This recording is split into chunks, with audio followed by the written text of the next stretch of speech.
What's up, everyone? Tom Hayden here. We're here for the Champion Path Draft League Week 8 recap show with Jax, and we got a special guest, Arceus, on to tell us all the fucking math for everything going on. And Jax, say what's up to the people real quick. All right, Arceus, you there? Yeah, I'm here. What's up, everyone? Yeah. Glad to be here. Let's go! I'm super excited to have you here too, man. And yeah, Jax will say hi when he gets back. What's up, Angelo?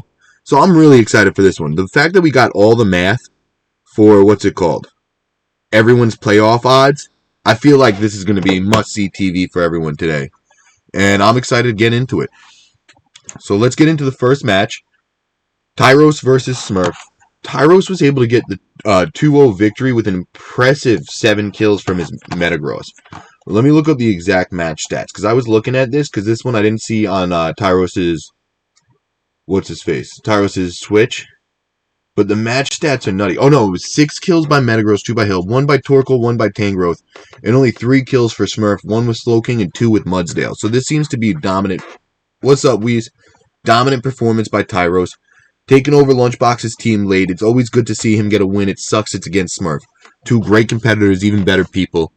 And yeah, I don't have much to say on this one because I didn't see it streamed on Bum Trash Garbage or Tyros 1325. Both great streamers when they do stream. Check them out if you don't follow them. And Arceus, you got anything to say on this one before we move on to the next one? Yeah, I just gotta say that I love what Tyros has done with this team, coming in late, using it well, using Metagross a lot better this season than last. Yep. And you gotta love the rebrand too. And just with Smurf, it's been a while since we've seen him battle. So hopefully next match is streamed. Fingers crossed. Or we'll see what he's got to do in the playoffs. Yeah, the rebrand is hot. Oh, and Katie said Haas is the bot that spams stuff in the chat when you're not live. So I gotta ban him when I figure out how to. I'll go on Twitch, the website, after the stream. And Jax, do you got anything to say on this one before we move on? I don't think this one was streamed. No, so I don't believe so either. And then wait, so Arceus, where did you find Tyros' rebrand? Because I didn't see that anywhere. I saw it from you. That's actually where I saw it. It's in team logos. It is, so I missed that. He just put it out, I think, today. Oh, so hand up. I missed that. So I gotta go, what's it called? Update. I gotta get a clearer picture, because I just screenshotted Arceus' quick, and then went with it. But shout out Tyro, shout out Smurf, being great competitors. And let's get on to our next game, which was Bhanny versus Matt. This one, have you done mine yet? No, that was the first match. So yours is going to be, it's in the order from the schedule. So I can't look it up right now. It's whatever, go to the schedule tab on the Discord, and whatever order they have you in the little red box. Yeah, so Weeese, you're second to last this week.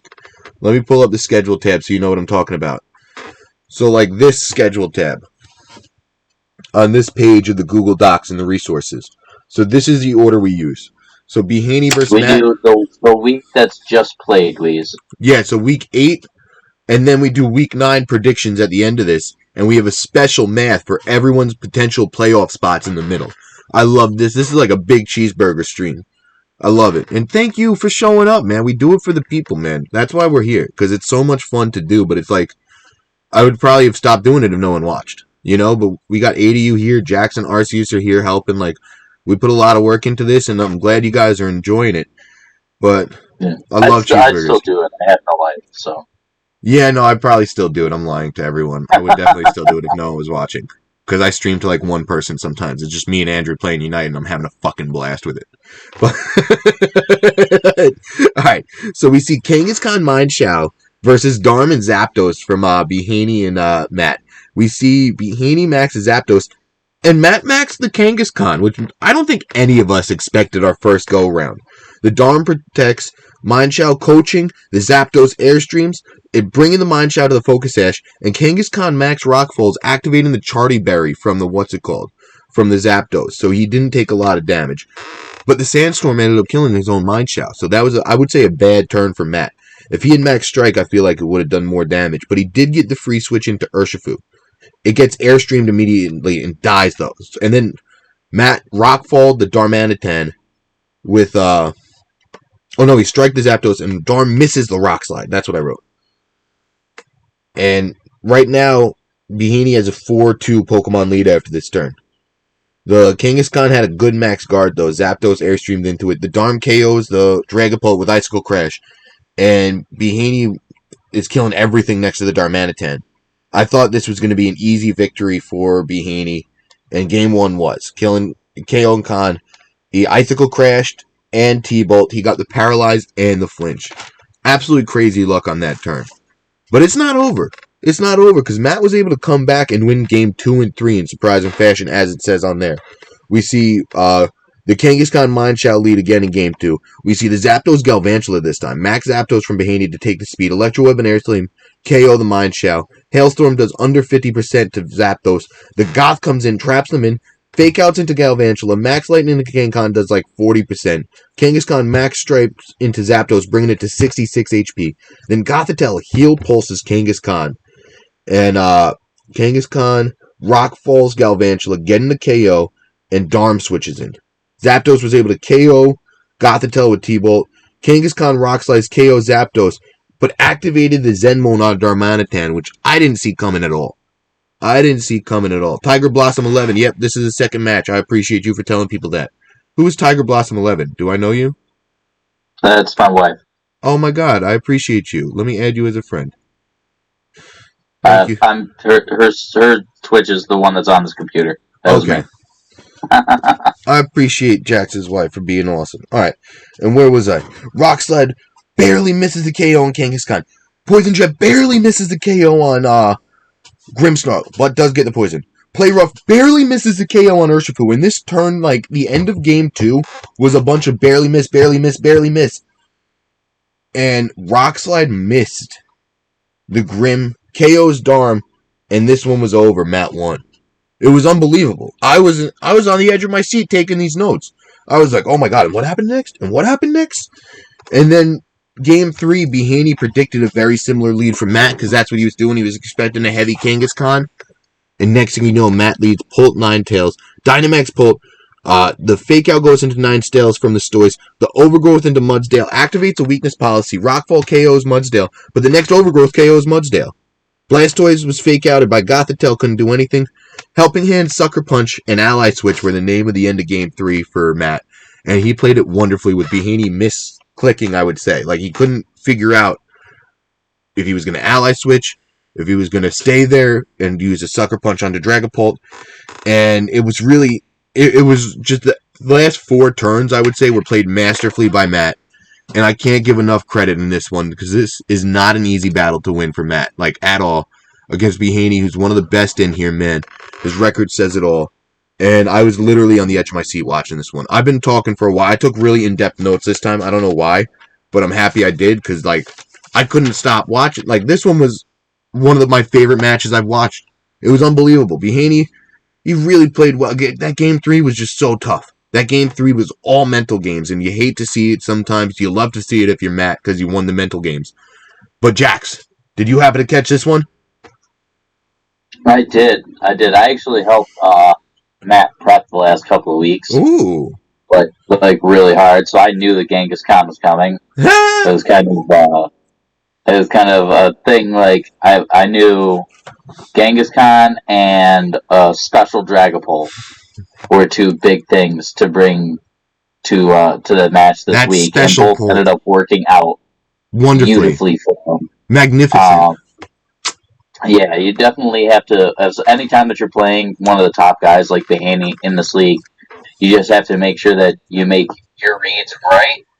And if you're ahead and they have to read you, kind of make your reads kind of random. And I think that's what he did. There were a couple of times during the match where he ended up targeting kind of odd with what he was doing, whether it be the Rock Fall or the Ice Punch from the Kangaskhan and the Hailstorm, I guess this.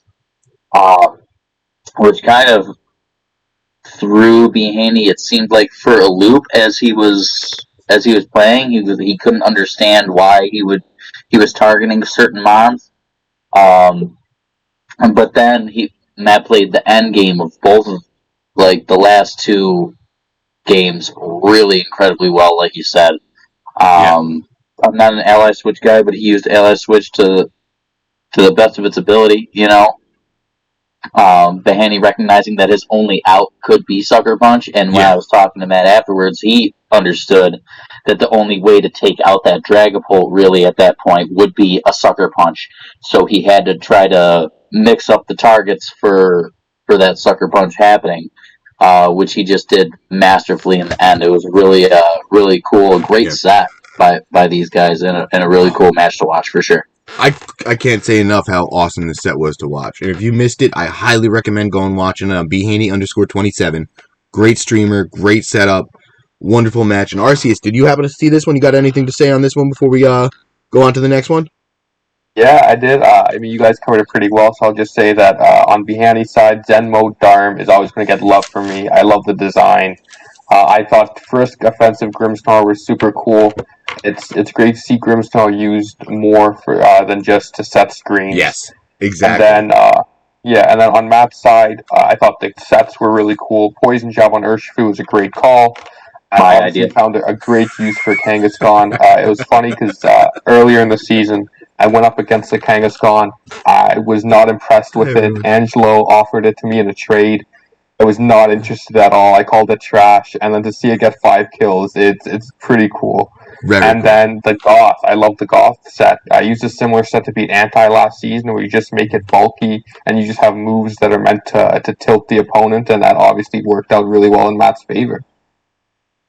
God damn. Yeah, dude, this was probably the most surprising game of the week, I would say. In the predictions, at least, only a few people picked Matt. And I was surprised 2 people picked Matt out of the 7 or 8 who predicted. So shout out to Matt for winning. Shout out to Bhanny for being a great competitor. And again, even better people in both of these matches. And I think that's it with this one. Let's get into the next one because we got a long stream today, boys. So the next one is Angelo versus Snom. Snom was able to get the 2-1 victory. So Snom... Actually, you know what? I talked about the first two. So Jax, did you happen to see this one? You want to go first on this one? I did see this one. I watched this one today. Really well played, I think, once again, by both competitors. Angelo getting really hyped. I'd love to see it on his stream when he ended up hitting the Earthquake while Snom had used Dig. Because he was like, ooh, Dig. And then he goes in the middle of the stream, he's like, or in the middle of the move, he's like, but wait, Earthquake hits Dig, hits through Dig. And then it happened, and I was like, epic. He got so hyped. He got so excited for that? Yeah, I forgot about that, actually. Yeah. There was the flinch that Snom had where he immediately messaged Angelo, and was like, "Oh shit, sorry," in all caps. I thought that was funny too. He always does that, like in mid match. He like messages like while the game's going on. I think that's cool. And everything. I mean, Snom did Snom things in this one too. He plays sort of on his own edge of mixing things up the way that he does, and it ended up prevailing for him in the end. I love his team, and he played just the same way every week. He mixes things up and mixes sets up, and that's what catches people off guard. So to prepare for him, you got to do things that are really crazy too, which makes this game a lot of fun. I like that. This game was so much freaking fun to watch. You can go watch it at Angelo Hunter on Twitch, and like the Kiss set from Angelo was amazing. I thought the Blastoise from Snom was so much fun. I think Snom's favorite Pokemon is by far Tornadus. The way he uses that each week is fun to see. It goes into every anytime I see Snom in that Tornadus, I'm like, we're gonna have a good time today. Like, this is gonna be a fun match today. And Snom is red hot as of late. Madden just said that in the chat. I ran Crit Torn, by the way. LOL. Yeah, you're a madman. That's amazing. You love to see it. And this was just a really fun match, Jax. I couldn't have said it better myself. I thought the 4 Pokemon from Snom were really just a strong 4. And we're able to just take down the Araquanid, the Gothitelle on Angelo's side by having the Tornadus, the Darmanitan, the Arcanine, the Blastoise just doing so much. just putting on so much pressure every turn. And the Dig Earthquake interaction was so much fun. I forget. Was there a huge crit in this game or anything? No, this wasn't one of the games with the big crits. But yeah, there was one turn where Blastoise Dynamax cannonades into the Araquanid. The Araquanid protects it, and it took it so well. And then the Gigalith Max Knuckle into Arc did like 40%. I was surprised it did that much. It was just a fun game to watch, man. And again, these competitors, these coaches are very good. So this match was so much fun to watch. I couldn't recommend watching it more.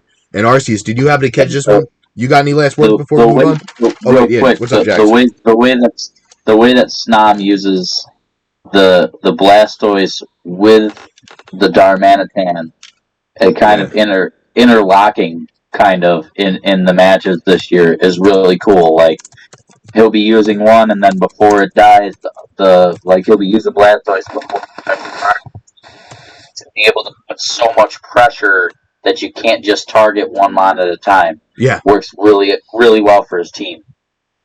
And Snom has those Pokemon he's had for the 2 seasons now in Darmanitan and Tornadus that he knows how to use very well, and he knows how to get them in the positions that's like, oh, that puts a lot of pressure on you as an opponent. Like, you don't want to see that thing under Tailwind. You don't want to...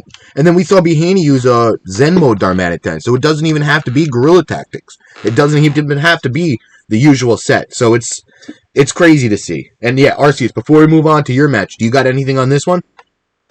Yeah, no, I was going to say Snom has a similar team to last season, similar style, and he's finding continued success with it, and we'll see just how similar the teams from this season and last season are a bit later down the road, but I guess this is a tough loss for Angelo. Yeah. So that might have been his season right there on a flinch. Like, this is a bad loss because he played very well. Right? Like, you could very easily see Angelo winning this, and this might be looked back on as the match that got away. Right, but I will say that I love his Thundurus sets. He's brought 13 different moves in 8 games. It's impossible to know what he's going to do. So it's just great on Angelo's side. Hope he has a big showing next time out. Angelo using that Togekiss makes me want to draft Togekiss next season. Even if we don't Dynamax, I still want to use it. But in the Dynamax format, I love watching Angelo use that Togekiss. Like, it's so much fun. It really is. But alright, and on to the next match, which is Arceus, your match. So, you know what? Again, I thought I had notes written down for this. The only note I had was Fast Amoonguss. So, Arceus, tell us a little bit about this one. This match was fun. It was. This match, it went pretty much exactly as I had planned, which that's not the case very often. Yeah. I know that one way to beat Fling strats is to have redirection, and Fox loves leading out Clefairy. So Salazzle Amoonguss was designed specifically to beat Clefairy, which it did. And both Salazzle and Amoonguss, they were late additions to the team. The first version I sent to Jax, it didn't have Amoonguss, it had Dusclops. Changed it to Amoonguss, Fast Amoonguss. Jax gave it the seal of approval, so I ran with it. Nasty Plot, Salazzle, +2 Sludge Bomb always kills Clefairy. I was running Yachi Berry on Amoonguss. I had it set up so that I would always survive a turn with Salazzle, so I would get Clefairy knocked out. And as soon as game 1, Fox saw Clefairy was useless to that lead, I knew I could lead with Cephalon Latios. And game 2, I think both games were won on turn 1 there. But it was a fun match, and it's always great to beat a good competitor like Fox. Dude, the way you planned and got your Pokemon into the situations that you needed to is amazing to watch each and every week.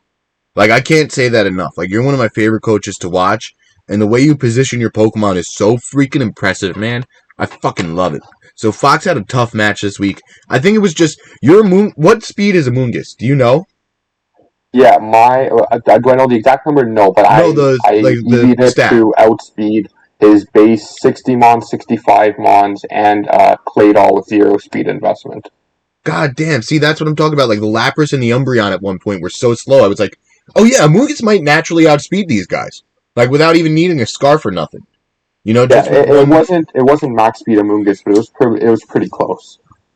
then you see the drawback of that. Even with the Yachi Berry, G-Max Resonance did a ton to Amoonguss. So you give up the bulk. sacrifice that bulk for that speed. But in this specific matchup, it was very good. And I love running standard Amoonguss. It's just such a good mon. But this matchup called for fast Amoonguss because Fox's team is very slow. It's so naturally slow and bulky. So, like, just being able to outspeed it with that Amoonguss and still take the hits, I loved it. It was so impressive to me, man. And Jax, you got anything on this one? Yeah, well, like Arceus said, he sent me an original paste of the team that he was thinking about doing, and we were looking at it. And then he ended up sending me the second one with the Amoonguss in it, and I was looking at it, and I love the addition of the Amoonguss instead of the Dusclops, for reasons that were obvious once the match had started. You know what I mean? He explained to me, because I asked him specifically what the speed was for in the EV sets, and he said it was to be able to outspeed his lowest mons at their max without investment and everything like that. And I was like, it's almost like having a turbo shroom without having the turbo shroom. which it worked out, and that was the main goal when he was talking about it. We were going over it. It was, if it works out to it outspeeding what he has, it's such a clincher. And I like the addition of Amoonguss 2 instead of Dusclops because that it warranted more ability to take the focus off of the Salazzle, which he had to use, like he said, to get out his redirect. And it's really big with the way that Fox's team is so bulky. Getting that Clefairy out of the way, making his team, it almost feels like it makes his team half as bulky. If you can get that Pokemon out of the way, which is the main focus of what those two mons, like Arceus said, was, then it makes beating his team a little bit more easier. Plus, I mean, you talk about, it's really crazy how much a fire poison type, I didn't even think about it until this week while I was watching the match happen. A fire poison type into Fox's team is kind of a big weakness if you look at it. So if you can get around the Lapras at that point, you could do a lot of damage with something like that, especially if you have redirection and could set that Pokemon up like he did in game. So I love the fact that it worked out and very well played. This was it was an awesome match to watch. I ended up watching it for both sides live too. It was pretty cool. That's always much fun. If Heatwave didn't miss, this was a clean sweep. If Heatwave didn't miss that Umbreon, if Max Flare wasn't a low roll, this is a clean sweep. Oh well, we can't ask for anything. I would have been happy with 1 round win against Fox, so I can't complain. Dude, he's such a good competitor. Getting that 2-0 victory is so, like, it should boost your confidence. I hope it boosts your confidence because it's impressive, man. It really is. And actually, we're getting into. I was going to predict Bhanny in this week, so now I think I'm going to predict myself. Yeah, we had 8. I think it went up to 20 viewers at one point, Matt. So thank you everyone for coming out. And what's it called? Yeah, Weeese is down to play Unite with Andrew later. I'm down to hop on too if it's not too late. We got a bunch of slides to get through. And the next match, Arceus, I'm going to let you take over this one too, because this was a late edition. Arceus versus Pato. I forgot to add it to the PowerPoint. I don't have any notes on it, so I'm sorry for being unprepared. And Jax is going to play as well, so we got a whole crew playing Unite later if we're down. But what's it called? So Arceus, tell us a little bit about this match. Yeah, this was a stressful set. Game 1, I didn't bring a max target. I used it solely for information. Dusclops let out with Frisk. My Amoonguss was grassy terrain this week because going up against Tapu Fini with misty terrain, you kind of discount Amoonguss completely. So to bring grassy terrain, it's a fun little tech that I thought would throw him off. But yeah, Game 1 did not bring the right mons, but I got good information. Pato wins it. And then Game 2, the first 4 turns, it was all Pato. They played out of their mind. I didn't play well, and I thought I was done. I thought I go down 0-2. But then Pincurchin survives a double up Muddy Water and Flare Blitz and just seals the game.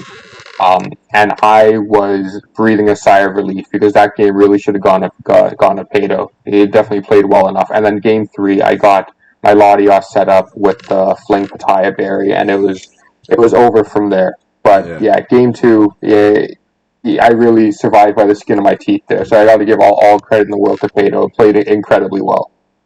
Dude, he's a good coach, man. I'm excited for my match this week because me and him have a playoff match the week before the playoffs, which is so much fun to see. But, dude, like, great coach. So you getting this victory too. Arceus, I'm excited to see what you do, man. Like, I'm not looking at the standings right now. You're in the playoffs. You're locked in already, right? Yep, I'm locked in. So, I can't wait to see. Fox sealed it for me. That sealed it for you. Yeah, so I can't wait to see exactly who you play first round, and I'm so freaking excited to see how it goes down. And Jax, you got anything on this one? No, I didn't get to see this one. Yeah, I missed this one too. And yeah, shout out Pato. He's probably asleep right now. It's like 4 a.m. in Europe, I think. It's some random ass time over there. So shout out Europe. And let's get into the next one, which is Jax, your match versus Anti. Anti actually was able to get the 2-0 victory. And you got anything on this one, man? It wasn't streamed, was it? I went to your Twitch. I didn't see it there. No, I didn't end up streaming it. Yeah. I didn't get to put in a lot of time and effort this week into prep, unfortunately, and I didn't have time. I'm moving my whole room around. I had a water break in my front room where my computer is. Oh god, everything had to redo the floor and everything in like a week. It was hell and stuff. So I didn't really get to do much. I worked like 85 hours and then had to rip up a floor and then redo a floor on my off time. So I didn't get to stream it because nothing was ready. But shout out to Anti. He played very well. I brought some songs that I'm kind of glad nobody got to see because I didn't even bring it to the game. Because I'm going to save that tech for later on. But he ended up bringing just stuff that's really fast that completely outsped my entire team. So unfortunately, I just couldn't get a break catching up on the speed tiers. He ended up getting a hit on my Max Primarina because I brought Primarina. She did work for me. Nice. Big girl. In game 2, off of an Earthquake, off of a Neg 1, what was it? A Neg 1 Landorus Quake, and did like a third of my health to take out Primarina, or I would have had the second game, which sucks. But I give him a lot of credit, man. He did work. He brought a really fast team, and I wasn't really prepared for it. I was gonna try to go slow, and it didn't work out at all. So you hate to see that. No. Like, oh god, just it happens. It's always unfortunate when it does happen too. And yeah, I think we don't got much else to say on that one. Let's move on to the next one, which is actually a really fun one, where Yama won 2-0, but I think it was closer than the score leads it to be. We see a Liepard Kartana lead from Yama into a Raichu Slowbro lead from Pops, which is the exact lead he did against me, and he also charmed right away with Raichu. So Pops loves that charm, but the fake out critical hit plus the max overgrowth at -2 into Slowbro were enough to take it out, man. So Pops couldn't get the Trick Room set up. I couldn't believe that -2 max Kartana overgrowth into Slowbro was able to take it down without a crit. That was nuts, man. And then we see Celesteela come in, Dynamax for Pops. Yama gets charmed again, so he's -3. And the -3 max Knuckle barely did anything into Raichu. And we see the Steel Spike come out into Celesteela, which brought Liepard down to its sash. Cart is -2 now after KO is Raichu. So it got the Beast Boost plus attack, it got the Max Knuckle plus attack. Hey, what's up, Team Musk? We're going through the games real quick. And yeah, Kartana Max -2 was actually putting in a surprising amount of work. The Celesteela attacked the Liepard, got that shit out of there, but then it goes to sleep because of the yawn. Porygon 2 comes in for Pops, and Feeny comes out for Yama. The Kartana Sacred Swords into the Registeel into Pops because it ignores the defense boost too. Soak comes out into Feeny, and the Ice Beam from the P2 was able to KO the Kartana, and Celesteela stays asleep. The Alecki comes in and is able to freaking KO the Water-type P2 at this point. The Volt. Oh no, the Lucky comes in to a Water type P2 and Celesteela. Volt switch into Celesteela, and Feeny tricked the P2, taking away the Eviolite. So that's why next turn Volt switch was able to KO the Water type P2. Celesteela stays asleep for the full 3 turns, and game 1 is over. Yama wins. It was great, man. I thought if Celesteela woke up a turn earlier, it might have swung in the other direction. But then what I love about Yama's team is that Zoroark, and we see it come out disguised as a Lucky game 2. So Kartana and Zoroark versus Slowbro and Volcarona. Then Aerial Ace activated the Koba Berry, and this was the most unfortunate crit, I'd say, of the week. Pops got the crit against him, so Volk's in the red, and then we see Volcarona go down because of it. Because I forget what Zoroark used, but it was able to take him down. We see the Steel come in under Trick Room now, because Slowbro was able to get the Trick Room up. And the Expanding Force actually did a decent chunk into Kartana.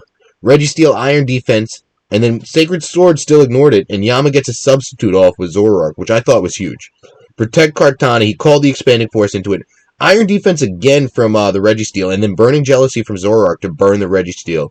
And then you see Pops quit, which I thought that was really unfortunate. I thought this game was far from over, and you hate to see Pops quit like that, but Yama got the 2-0 victory because of it. And yeah, so this game probably is the low KO total too. I didn't even think about that until right now. But I thought, and yeah, Jax, what were you gonna say? I said, yeah, the KO total was like 5-2. What's next, actually? Yeah, it was really low probably because Pops quit really early. And yeah, really. Yeah, I thought this game too wasn't over. I thought Yama was in a pretty good spot, but it wasn't over yet. But Pops thought it was over and ended up quitting. Yeah. And no. Jax, I mean, this match to me was really awesome. It was. Extremely unfortunate on Pops' side, like you said. I mean, it was the crits were kind of devastating once again to Pops. Hopefully he hadn't harnessed what he had at the beginning of this season. Yeah, he got the Aerial Ace crit on the Volcarona, and then the Zoroark ended up picking up on the knockoff. Yeah, that's what it was. Which is if the crit didn't happen because he used the Koba Berry on the Aerial Ace, that knockoff was going to do nothing. So that was extremely unfortunate for that. Plus, after that, the next thing that comes in is the Registeel, and then he gets the defense boost up, and then Sacred Swords the Registeel, and I'm pretty sure he crit the Registeel at that point too, which took like 70% off of the Registeel. Oh, was that a crit too?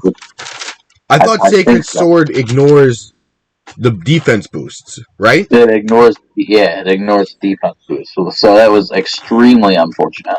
Yeah. You know, and like you said, game 1, I mean, the yawn was a great play. He ended up critting the Slowbro at the beginning to take it out, I'm pretty sure, with the... Oh, wait, no, it wasn't. It was just a straight-up Neg-2 Leaf Blade, which was absolutely nuts. Not even and then a Neg-3 Leaf Blade takes out the Raichu, and I'm sitting here like, how much damage is this thing going to do? Well, because of the stab and the grass boost, in Raichu's frail, in my head, I was doing the math, like, actually, that kind of checks out. Because Cart just has a nasty attack stat, you know? But Neg-3, that's kind of crazy. You don't see many Pokemon at Neg-3 doing that much damage. Overgrowth in the terrain with the stab. I don't know, man. You know, it had some boosts, it had some, It surprised me. That's all I know. You know what I mean? No, it wasn't a crit. It wasn't a crit, Katie. That's why we're like, what the fuck? So it was -2 max overgrowth, no terrain, KO'd the Slowbro after a fake out critical hit. And then a -3 max overgrowth in the terrain, KO'd a Raichu at like 75% health. Nuts. Yeah, it was absolutely crazy. The almost full sleep, that was pretty rough too. Yeah, stab grass boosted was the only boost. And then the Max Knuckle did nothing into Raichu, except like 20%. It was nuts. This was a fun game to watch, though, as a viewer's perspective. You hate to see Pops quit. I hope everything's okay. It was -3. Yeah, it was -3 max overgrowth in the terrain. Pops loves the charm, man. He used that against me, too. I called it with the white herb gigas. So it was like, you just have, sometimes you can see that stuff coming. And it was just a fun game to watch. Shout out Yama for getting the victory. Shout out Pops for being awesome. And you can watch this at Yamagoo and at Pops VGC. So, Tootie, it was -2. He used it like 3 turns in a row, Tootie. So it was -2. Let's go through the math. By the time that he used the second Leaf Blade on the Raichu, he was at neck 3. It was -2. Then Kana got a KO +1. Then Charm goes again. He gets another KO +2. So it was like he just kept boosting it back up and negating the charms, essentially. But, Arceus, you got anything on this one before we move on to the next one? Yeah, just real quick, Yama is one of my favorite players to watch. Yeah, they have a lot of fun with their games and the sets that they run, and it's always fun to watch Pops get flustered because of RNG. And I watch a fair bit of poker, which reminds me we have to set up the CPDL poker night. If anyone wants in, let me know. We gotta set that up sometime soon. But there's one player, Phil Hellmuth, who thinks that if luck wasn't involved, he'd win every single hand. And Pops absolutely has that same mentality. That he thinks if there's no RNG, he'd be 9-0. And who knows? He might be right. And then Yama's the opposite. Yama will absolutely play loose, have fun, gamble a little bit. And Zoroark epitomizes that. It's another Monge, 13 moves in 8 games. Just uses it incredibly well. It's so much fun to watch. And it's pure mind games. And so I absolutely love seeing the clash of the styles. It's just, these are 2 fun coaches to watch on an ordinary day, and then to have them go up against each other, that was fun. Yeah, guys, Andrew wants in on Poker Night. Tootie just said Poker Night, question mark. Yeah, we're doing a Poker Night. Yama Poker Night, exclamation. We're doing a Poker Night. I don't know when or where. We're doing a Poker Night. RC sent all the info. I forgot to look at it when he sent it. That's on me. I sent the info, then I went to Belize. I'll add anyone who's interested, send me a DM. I'll add you to the chat. I think we got a poker tab in the Discord. Right? Do we? What, sorry? Am I spreading rumors, or do we have a poker tab in the Discord? Or is it in the gambling tab? I think we do. I think it might be in the gambling tab. So everyone who's in our Discord, go to the gambling tab, and we're going to do a poker night. Yeah, poker night. Go to the gambling tab in the Discord. Yeah, add me as a friend. I'll add you in the group chat. We'll get everything set up. So I just wrote in the gambling tab, add Arceus as a friend for poker night. So everyone go. I don't know how to play poker either. Everyone's going to take my money, Proto. I'm there to have a good time. I'm not there to win. Texas Hold'em, $10 buy-in, I think we decided upon. So yeah, we're just doing it to have fun, and hang out one night. We'll do it in the off season, or we'll do it when there's only a couple of teams left in the playoffs. And yeah, it'll be a fun way to just get the community together. I'll be there to win, perfect. So someone needs to be there to win to take my money. But let's get into your match, actually, Andrew, which was Andrew versus Proto. Proto was able to get the 2-0 victory, and I forgot this one was in the general on a video, so I missed this. Jax, do you got anything on this one? This one wasn't streamed, was it? It was. They sent the video in general, and I forgot to go back and watch it. Oh, no, I completely missed that. Yeah, I did too. Arceus, did you happen to see this one? They should send the videos in the streaming tab or something. I should have said that. I would have never thought to look in general for this. No, neither. Yeah, I forgot to tell him to. Proto sent it in general. I forget. I think I was working or I was going to work. So I was looking for it too. Yeah, I went to Proto's Twitch. That's where I went for this one. Arceus, did you happen to catch it? Yeah, I didn't watch it, but I will say this is a rough one for Andrew to win, to Andrew to lose. Sorry. Yeah. But even though he took the loss, I absolutely love how Andrew's taken this really weird, unassuming team, and he's just built the core that he's comfortable with, and he shows out every single week. All the credit in the world to Andrew and this team, but yeah, a tough one to lose. But playoffs still very much in the books for him. We'll see in the scenarios. So not the end of the world. Not the end of the world at all, but I love the way Andrew's used Quagsire in the past. The Quagsire sets have been awesome to see with the Unaware. And yeah, so I'm excited to see what these two coaches do this upcoming week. And I'm sorry we don't got much to say on this one. I actually have a lot to say on the next one, though, which wasn't streamed, because Katie sent me notes for this one. So let me go to the Discord and pull up the notes Katie sent me. I told him I'd read them live. I like reading giving my live reactions. All right, game 1. So I prepped for Jade. He's one of the top battlers in the league, in my opinion. So I thought he'd bring TR and the Flying Mask Wrestler Holucha. And then, so Jade brought mods I personally didn't want to see, but I did prep with them in my mind as well. I'll be honest, I don't remember the whole game 1, but I led Lele and Meowstic Male, and he led Grimmsnarl and Rhyperior, which I come to find was the illusion Pokemon Zoroark. So he did trick me at first, but I had the max Lele, and it was so bulky, so I took out most of his mons with Lele and Helping Hand from Meowstic. But Jade did the best thing in game 1 and saved his max till the end of the game, which paid off. Paid a lot of dividends, because I was looking down a max Rhyperior that was behind both screens next to a taunt Grimmsnarl who ignored the T1. So Grim basically just started taunting my guys. So I couldn't protect or burn, which meant I couldn't stay out of max at all. The game came down to his Rhyperior being +3 behind a light screen, and it was about 75 to 80% health left. He also had Life Orb, and he was hitting like a truck. So now the final play of the match was literally 15 minutes long, I swear in my head. Lele had saved... my Lele I had saved, which was at 70 HP, and Meowstic at over a half HP. I'm thinking, but I told myself I can still win, because I have Energy Ball and Helping Hand for Meowstic. I went for it, and Jade lived on 2 HP, he told me, after he killed my Lele, but then died from recoil after, leaving my Meowstic standing short. So Meowstic was the last thing on the court. It's J5. What's up? Hey, it's J5. Do I know you? Thank you for coming through. In game 2, Jade led Rhyperior Bolton this time. And I saw your Knicks video from months ago. Oh, what's up? He's one of the Knicks fans that saw me go like semi-viral. I had 15,000 shares on Make Knicks Great Again account. So much fun. I love that group chat on Instagram. But we're going over some Pokemon today. So let me talk about game 2 real quick. I get super distracted, but I'm so happy you're here. It's a pleasure to see you. Game 2, Jade led Rhyperior and Bolton into my Lele Cinderace lead. I didn't max. I double into Bolton because it was Sash, so I saw Jade max's Pokemon, and I was like, shit, I lose right now. I killed Bolton, and in return, he killed my Cinderace, which is fine. I got my Meowstic in, next to Lele, and I just Helping Hand, and got a lot of the correct reads to sweep with Lele in Game 2 and get 4 kills. Jade's really one of my favorite, hardest games of the season so far. So that's such kind words from, from KD. You absolutely love to see it. That's so freaking cool, man. Like, that's such a good game. 2 of the best competitors in this league. And it's a shame we didn't get to see this one. But thank you, KD, for the notes. And Jax, you got anything to say on this one?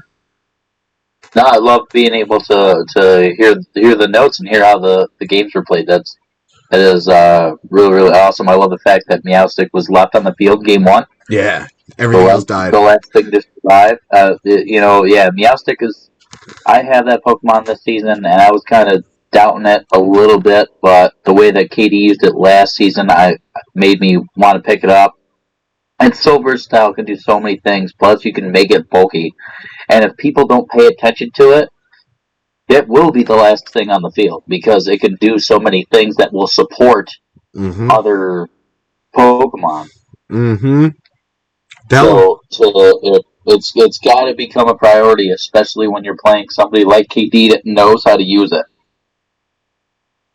It can be really, really good.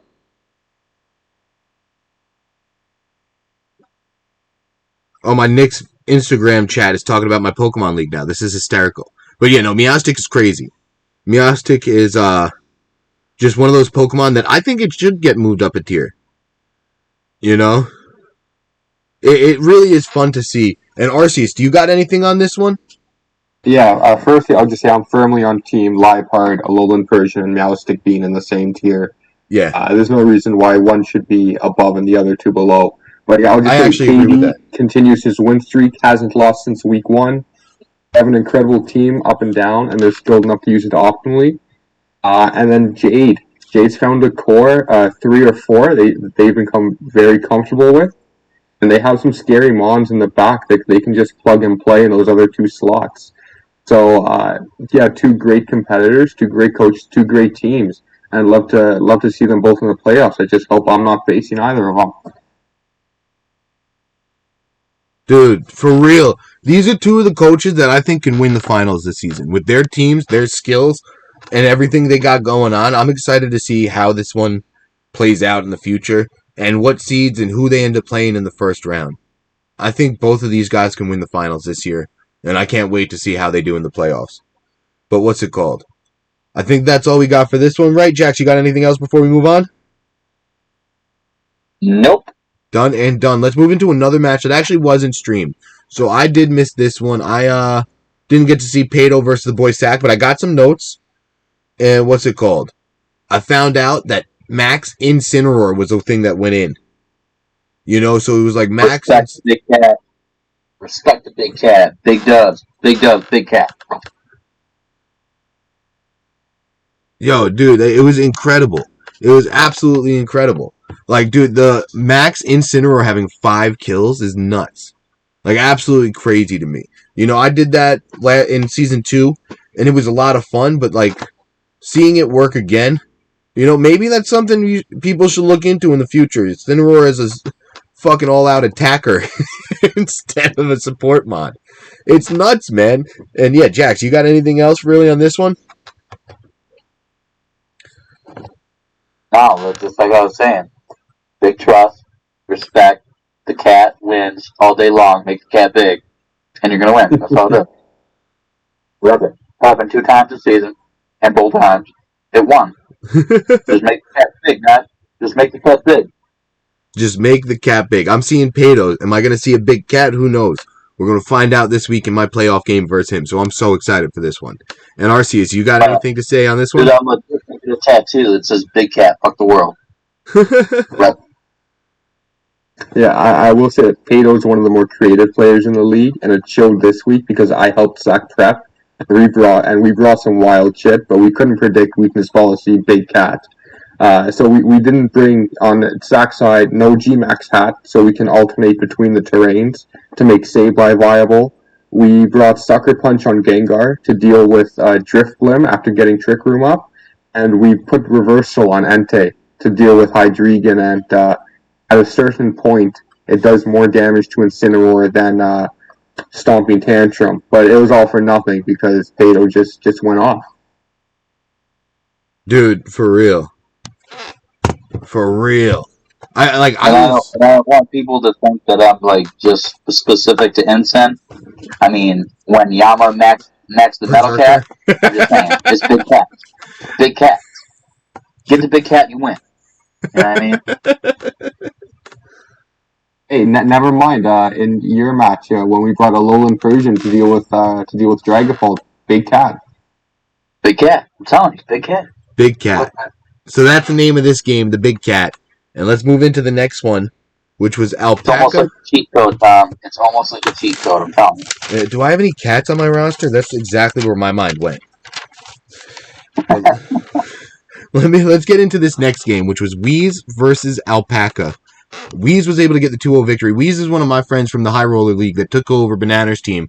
And he was like, you know what? I'll keep the Tree Young logo, which I love that Caleb made. This Tree Young logo is absolutely hysterical. Shout out Trey Young. Fuck you. But let's get into this match. It was Whimsicott and Mamoswine versus Morpeko and Gyarados lead. And we see Max Gyarados right away. The fake out airstream into Whimsicott gets a KO, gets a Moxie boost, and Rock Slide just didn't do enough damage. And we see Stoutland come in, negate the Moxie boost with the Intimidate.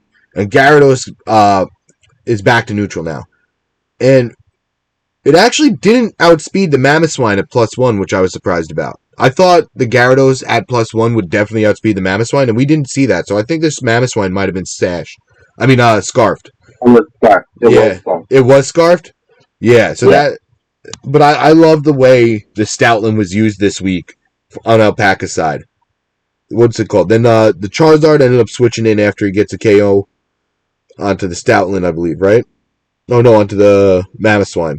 Max Guard, Max Zard. Parting Shot Morpeko is cool, too, into the Torcat, which, again, lowers the attack. The Wildfire was just great for Alpaca. Just to start lowering... And then the stat lowering from Weeese was just too much. And this game 1 went to a timer. I haven't seen a game go to a timer And I didn't know what was going to happen at the end. It was like, they were like the same health percentage. I couldn't tell who had more health between Clefable and, what was left on Alpaca's side? Stoutland? Yeah, I think it was Stoutland and Clefable. And both of them had like similar health percentages. And when the timer ran out, it said Weeese defeated Alpaca. And I couldn't believe it. I couldn't believe this game won. And Jax, did you see this one? Did you see this game 1 going down to a timer? Yeah, it did. I was in the middle of bashing my head off of a wall, because it was taking forever, and I knew it was going to come down to it as soon as I saw Weeese start cycling out the Intimidate and the parting shots from both the Morpeko and the Torcat. As soon as I saw him do that twice, I was like, he's not even attacking? Really? Okay, I know how this is gonna go. And then I realized that his last 3 Pokemon were not gonna be doing damage. Like, he had a Torcat, he had a Morpeko, and he had a Clefable, and I was like, yeah, what's really doing damage? So he definitely played to his outs by lowering... The stat lowering was insane. Yeah, everything on Alpaca's side. I think Alpaca kind of misplayed at the end of that too, because he was next 6 in attack, but he was only, I think, next 2 or 3 in special attack, and he had the option to either Surf or Ice Fang, a slumped Pokemon, and he decided to Ice Fang. And yeah. I feel like if he would have Surfed there, he might have pulled out enough damage in the end to win the life percentage battle, and then he would have got the win on that game 1 once it went to timer. So, I mean, obviously at this point, you know, who knows? But I really feel like if he had the ability to possibly eke out a win by getting just a little bit more damage, because if you look at it, you watch the match at the end of that game 1, those life totals had to have been so close. The percentages would have been ridiculously close for them. Dude, like, I can't imagine the math that went into the end of this game. Like, it's insane to think. So you have to add up their health percentages, right? Is it the percentage of health they have left, or is it their hit points left for the timer? Do you know?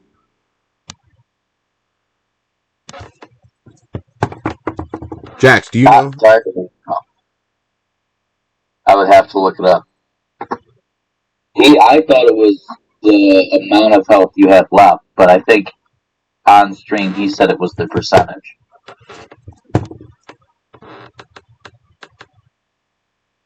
It's percent, okay. Oh, it is percent? Yeah, that's what we said in the chat. And I was lefties, which was important. Yeah, so he kept protecting, which would stall out a turn, which would help him heal up with the leftovers. Which at the time in the end game, he was asleep. Oh yeah, the end game after the yawn from Stoutland. There was no protecting. That's why I think if he would have ended up surfing, he would have done more damage. Therefore, he would have brought the percentage down lower. Because at that point, the percentages for both of their health were really close.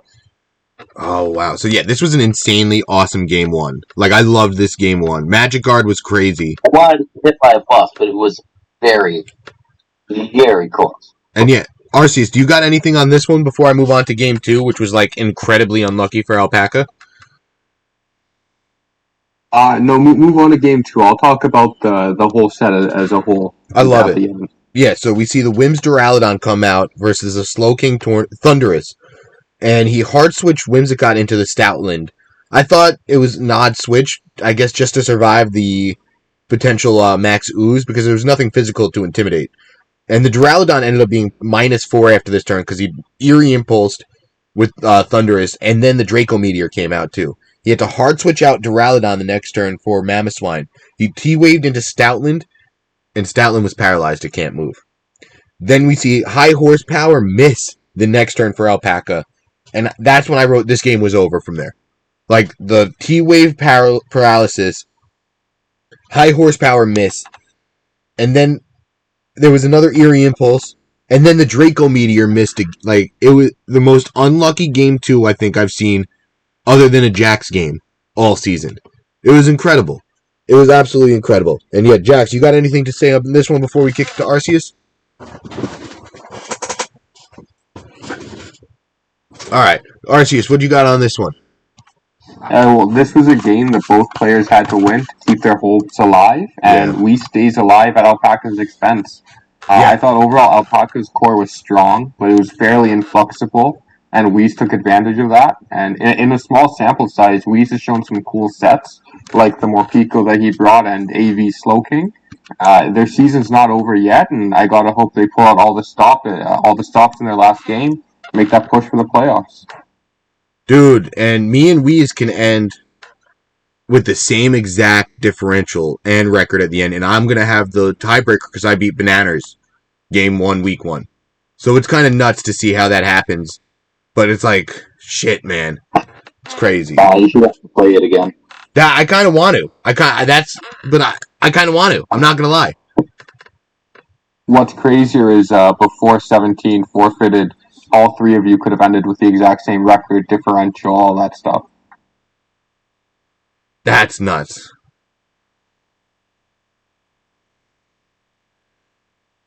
Dude, like, I can't imagine if 3 teams ended with the same... Wait, so then... I don't even want to go into it because it would have been so confusing. But there's still a possibility, and don't worry, we won't go into it. Yeah. And what's it called? So let's move on to the next one. Or, Jax, you got anything to say on this one before we move on? Nope, you did a great job. Awesome. All right, so let's move into my match, which was versus Koji. And Koji kicked my ass. Game 1 was close, man. Game 1 was really close. I thought I had a good plan going in, but Koji was able to just set up the Kingdra so freaking well, man. Where did I have my stats? Yeah, so the game 1, I felt like I had a good set early. I was able to switch and ebb and flow, but once he got that Kingdra Dynamax, what's it called? The +3 Kingdra was just too much. I mean, the 3 kills for Kingdra was just too clutch at the end. It was so clutch at the end for him, saving that Dynamax for late, positioning the Kingdra so well, and being able to stop me with it. I thought I had a good plan too, but hey, it happens. And then the next time, what's it called? Game 2 was over quick. I thought he positioned it way better. I died to a recoil. He got 2 kills with Kingdra, so 5 kills total this game. And, yeah, Jax, you got anything on this one? I'm kind of rambling. I forgot to take notes on this one. I thought I had better notes on this one, too, like I thought I had on Arceus' game. Yeah, I feel like you were kind of surprised in the beginning to not see Celesteela, which I think a lot of people that would have been watching would have thought that Celesteela was coming. Yeah. But he ended up keeping that down. I think he, like you said, he positioned his Kingdra really well. I think he took kind of a note from Arceus' book about kind of biding his time in the beginning of the match and waiting for the exact opportunity to be able to pull out and max the Kingdra to maximize the damage that Kingdra was going to be able to do once it got big. And I think that was kind of where it totally flipped the script on you. Dude, it was really well. It was so well played by Koji, man, and that's why he's 8-1, top of the division, and he has the biggest differential from a team from one season to another. It's crazy, and I'm so proud of this dude. He's an unbelievable competitor, and I hope I get a chance to play him in the playoffs if I make it. And Arceus, you got anything on this one? Yeah, so just Koji's had an incredible season with this sneaky good team. Yeah. This team did not get a lot of credit before the season, but playing it, you see that Koji knows what he was doing when he was drafting. His team's surprisingly flexible. He's used both physical and special versions of Kingdra, Celesteela, and Arcanine. I will say cool tech on Raichu this week with Feint.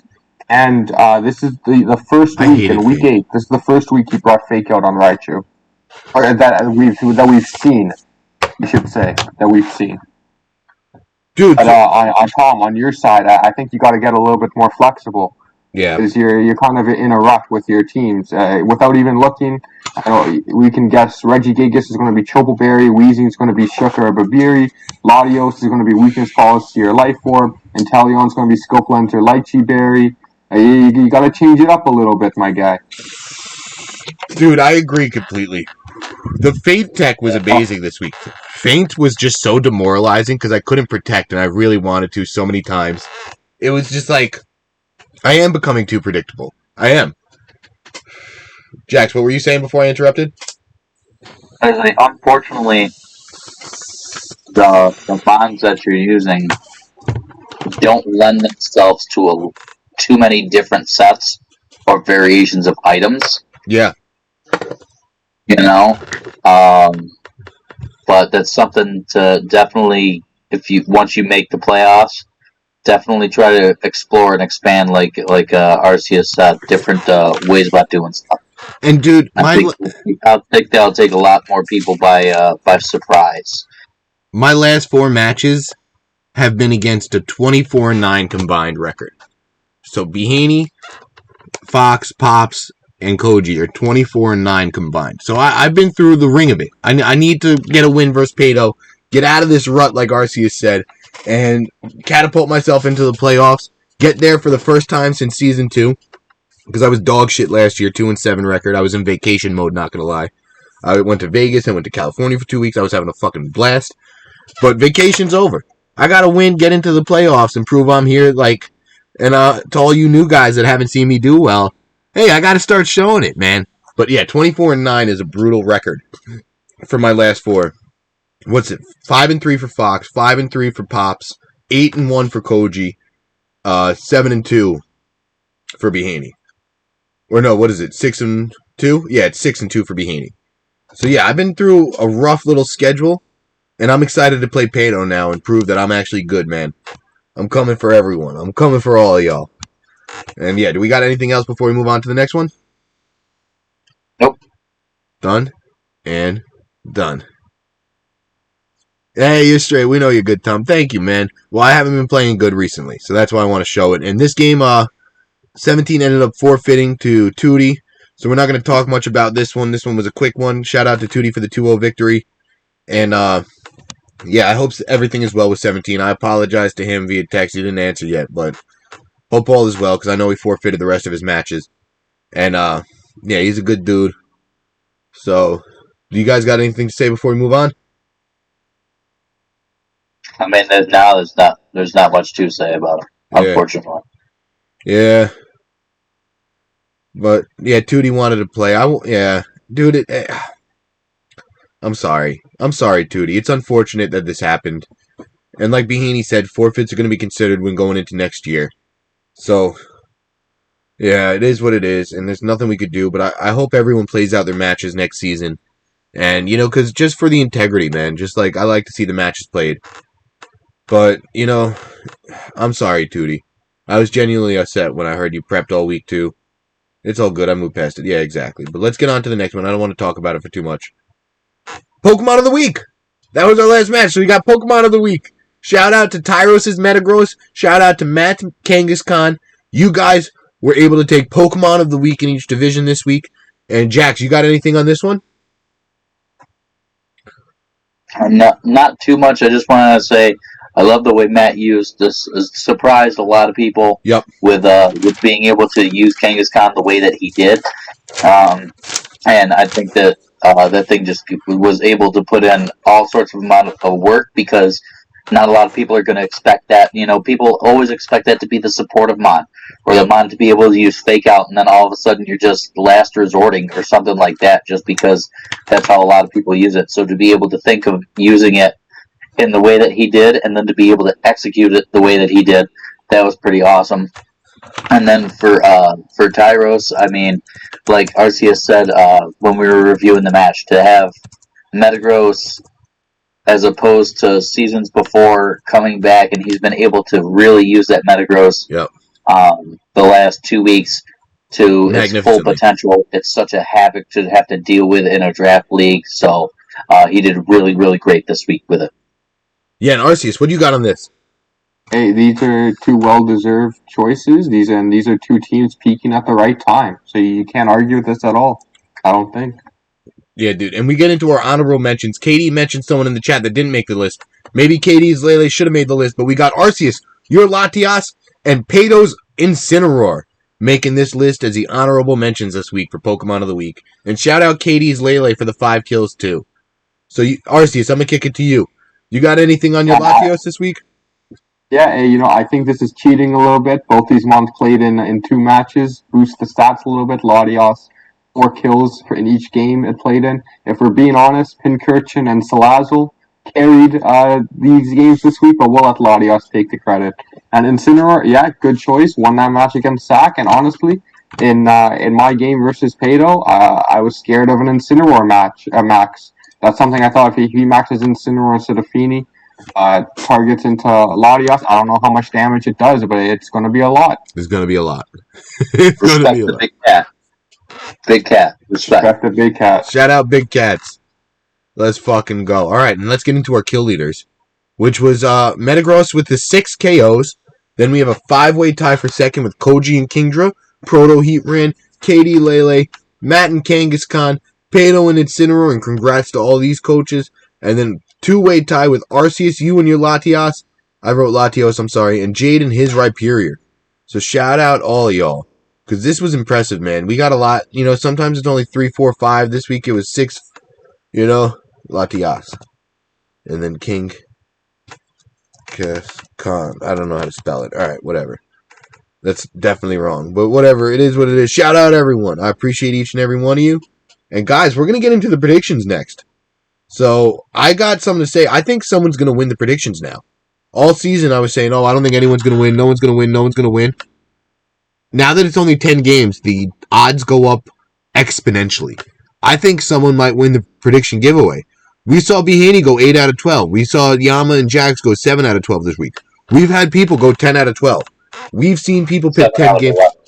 7 out of 11. 7 out of 11. Yeah, that's my mistake.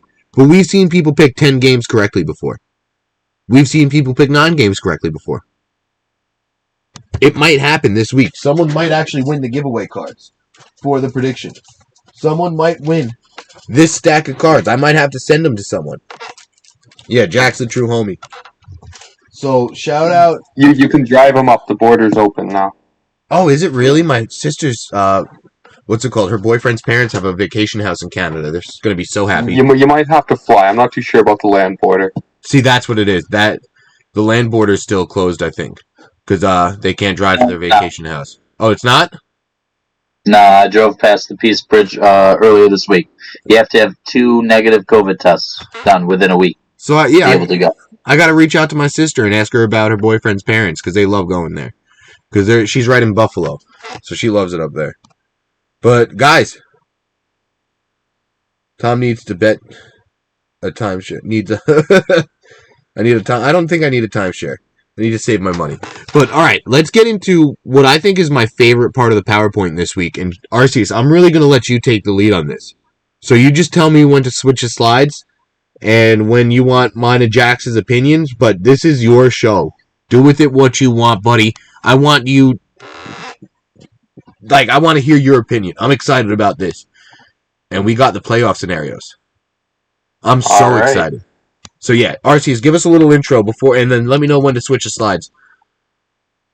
Yeah, so this is pretty easy. I just went through every team in the league that's still in playoff contention. I went through best case scenario where the team has not yet clinched the playoffs. I spoke a little bit about what they need to do in order to make the playoffs, and then I tried to give a little notable fact for each team still left in. Yep. So that's what we'll be seeing here today. The notable facts had me cracking up. So I love MA11's notable facts, by the way. Get ready for that one. Yeah, the notable facts were very funny. So let's get into the Armored Conference then. I got that pulled up on the screen now.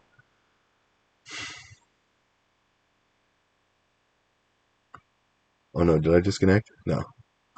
No, it's just I'm on a bit of a delay. But yeah, these are the current standing for the Armored Conference. We can see the Gold Division, 4 people clinched, and Angelo has the chance to become the 5th. And then we have the fight in the Silver Division, Fruity and Tyros. One of them's going to make it. 2 of them can make it. But this is a head-to-head matchup for seeding right there. Oh wow, I didn't realize. So they're playing each other this week, Tootie and Tyros? Yes, and Fruity, Fruity's clinched. It's not shown here. This might have been an earlier screenshot, but yes, Fruity is clinched.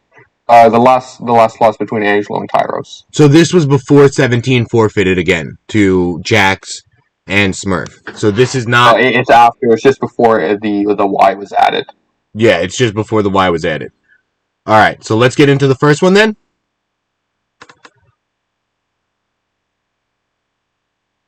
Koji, the Carolina Tarwals. Yeah, so this is Koji's clinched first. All the matches have been played with KD forfeiting. Yep. Best case scenario, 8-1 plus 13. Worst case scenario, 8-1 plus 13. Notable facts, Tom shared it a bit before. The biggest single season increase in win percentage from season 3 to 4. Last season, 2-7, negative 12. Season 8-1 plus 13, and also the current Carolina Cup champion. So you love to see it on Koji's part. Strong season, hoping to carry it over into the playoffs. I'm so sorry for spoiling that. It's all good. I think most people who were in season 3 probably already figured that out already. Yeah, I read that and then I just subconsciously said that. Worst case, he's already won. Yeah. So shout out to Koji for being awesome. And if you need any help streaming, please go ask him because he's helped me immensely. He said he'll help anyone. But let's get into our next one, Bhanny, the New England Pidgeots. Yep. Best case scenario for Bhanny, 7-2 plus 10, second seed. By virtue of coming first in the gold division. Worst case scenario, 6-3 plus 6, fourth seed. Global facts, founder and former champion of the CPDL. So Bhanny, another strong season, but the gold division is just so strong that there's still a scenario where they don't finish on top. You absolutely love to see it. And Jax, you got anything on our first two competitors who clinched? I'm gonna reserve my thoughts for a little bit later in this one. So let us know whenever you want to talk, because we're just kind of doing the Arceus show now, which I absolutely love. And Arceus, I'm going to click the next slide if that's cool. Of course. We got KD and the Milwaukee Xerneas, and now it should be loaded on your side, and I think I'm getting the timing down. Yeah, just about. KD clinched third by virtue of finishing second in their division. The second seed is going to go to whoever wins the gold division. So again, worst case scenario, exact same record that he has right now. And notable fact, as I just said, regardless of the final record in the gold division, KD will get the third seed. And that's one of the reasons we might have seen a forfeit, because there's no possible incentive for him to move up. There's no bye week this year. So that actually made more sense, you know? And I gotta say, no one at the bottom of the conference is looking forward to playing either KD or Koji. No, not at all. So let's move on to our next one. We got the Abstract Unknown and their coach, Anti. And Arceus, this is where you probably have to start doing a little bit more math. Yep, this is where the seeding gets a little bit variable. But Anti can still finish first in the gold division with 6-3 record plus 7. But if they lose 0-2 and everyone else below them wins out, they can end up finishing in the 7th seed, 5-4 plus 3 record. That's good for the 7th seed in the Armored Conference. It shows you how strong this conference is. And notable fact for Anti, they're single-handedly responsible for getting unlimited trades banned next season. And they'll actually have to draft a team as a result. Dead. That's awesome. Dead. Dude. Like, we got Sebastian Maniscalco over here writing jokes. I love it. Yes, that is great. I didn't read that one beforehand. That was awesome. Yeah, what does Anti have to say? Still got the grace period. I hope I'm in your division. Dude, I was watching your draft being so jealous of your grace period. I was like, oh, I want to get in on this. But all right, let's... Yeah. Now, I just want to say real quick, it's down to... He already did 3 other people, so this is down to the 4th competitor in this division. Okay. And this is the first time that you can see a discrepancy in seeds by winning or losing. Yes. Yep. So let's get into the next one. Once we get into the next division, or the next conference... I think it's almost right away that you could see a drop if people are winning and losing. It's crazy to compare. The top 3 are locked in this division. You're right. And in the other one, it's so fluid. But let's Yeah, talk well, about the this ABQ Ice conference, Cube. there's 9 people competing for 8 spots. The other conference, it's still wide open. Fucking crazy. I think there's, 10 out of the 12 people competing for 8 spots? Yeah, I believe you're right. Crazy. Yeah. Crazy. Crazy. And Amazing. if, Tom, if you weren't playing Pato this week, if you two were playing other people, Jax would still be in it as well. Wow. That's kind of nuts, too. So shout out Pato, because me and him have a play-in game. We have a play-in game. It's a play-in to the playoff, which is like a playoff game. But yeah, ABQ, IceQ, and Yama are up next. Arceus, tell us a little bit about this. Yeah, so very similar to Anti, can either finish first in the division or drop all the way down to 7th or end up anywhere in between.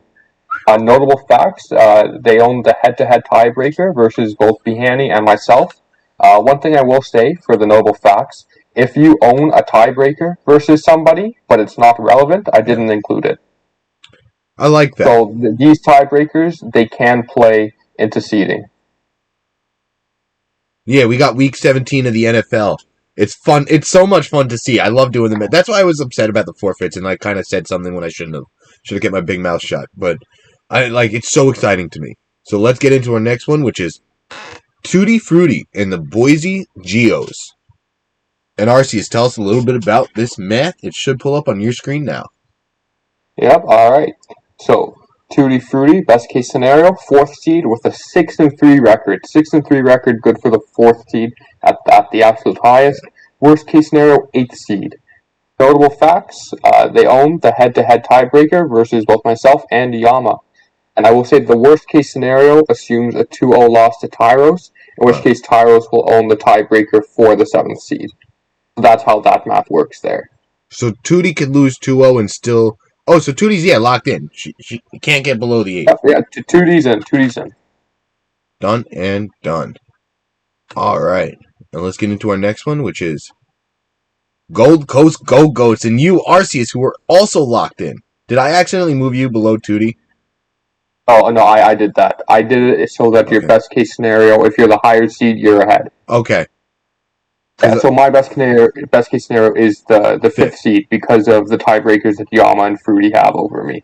Exactly. Which it's funny because it's 6-3 plus 5. That's good for the 5th seed. I believe that if Fox, who can feasibly finish first with a similar or the same record, if he was in the Armored Conference, the best they can do is the 6th seed. So 1-16 playoff seedings. Let's go. I said that last year and it ended up evening out. I kind of I want no interdivision play next year. I'd rather keep it as separate as possible, I think. I think I'm on that view instead of 1-16 now. So I know it's a little different, but just seeing the repeat mods, I saw a lot in High Roller too. So I guess that's kind of skewed my decision making. But so you really think we should go to 1-16 next year, Arceus, because of the disparity? I think it's one way to even out the conferences. Like last year, it kind of evened out. This year, you see a very large discrepancy. Yeah. See, this year's more of a discrepancy. Jack, you got any opinions on it? You want to open? I open my big mouth about everything. The whole 1-16 or interleague thing. Yeah. I mean, I feel like the Crown division is ridiculously harder than this division. So I would rather see these top players and most of our division being all benefited from what it is. So I kind of support the whole 1-16 thing, I guess. All right. Because then that doesn't reward as many of players that get to I don't want to say have an easier road, but they kind of have an easier road. Yeah, you're always going to see people with easier schedules. Again, I think I had one of the hardest schedules, with my last 4 being 24-9 combined. And then I saw Jade in there. I saw Andrew in there. So I played mostly playoff teams this year. So it's sometimes you're just going to see that, and sometimes you're going to get mostly non-playoff teams. Yeah, it is interesting, though, too, the way that the schedules even are in these separate divisions. Some guys aren't playing... They're playing more of the bottom half than they are of the top half, even in their own conferences. So, yeah. I mean, at some point you just do have to chalk it up so that's just the randomness of somebody making or of something making a schedule, and the randomness of just who's put in teams, because I know these teams aren't ordered specifically into these conferences, And wait, Armored is apparently 15-9 against Crown this year. So that's interesting to me too.